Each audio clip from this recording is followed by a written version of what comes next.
Hello বন্ধুরা, আমি Debolina Norway থেকে আরো একটা ছোট্ট রান্নার ভিডিওতে তোমাদের জানাই সুস্বাগতম।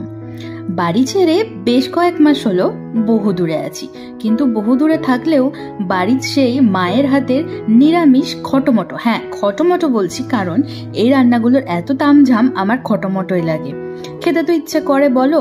আর তারপর যখন দেখলাম ইন্ডিয়ান বাজারে কাঁচকলা পাওয়া যাচ্ছে, ব্যাস আর আমাকে পাইকে নিয়ে এলাম আর বানাতে বসে পড়লাম কাঁচকলার কোপ্তা।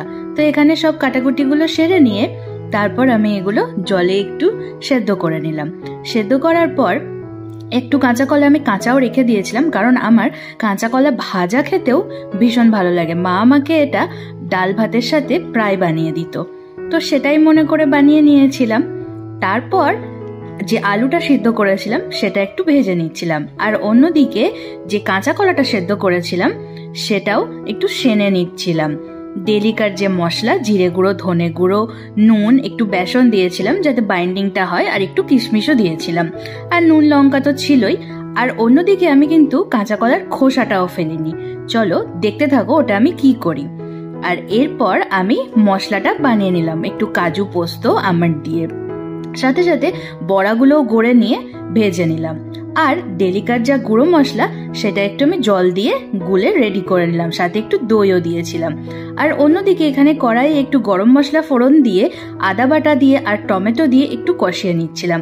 কষানো হয়ে যেতে এখানে ডেলিকার যে মশলাটা আমি গুলে রেখেছিলাম দই দিয়ে, সেই মশলাটা দিয়ে আলু দিয়ে আর কাজু বাদাম দিয়েও আমি ভালো করে কষিয়ে নিলাম। কষানোর পর একটু কসুরি মেথি আর গরম মশলা আর বড়াগুলো দিয়ে একটু ফুটিয়েই ঘি ছড়িয়ে নামিয়ে নিলাম। এরপরে দেখো আমি বানাচ্ছিলাম খোসা বাটা। খোসা বাটাও খেতে কিন্তু দারুণ লাগে শুকনো ভাতে। তো একটুখানি রসুন কুচি, লঙ্কা কুচি দিয়ে ফ্রাই করে তার মধ্যে খোসা বাটাটা দিয়ে ভালো করে নেড়ে নেড়ে কষিয়ে কষিয়ে একদম বানিয়ে ফেললাম শুকনো শুকনো করে কাঁচকলার খোসা বাটা। এটা কিন্তু শুকনো ভাতে জাস্ট অসাধারণ লাগে।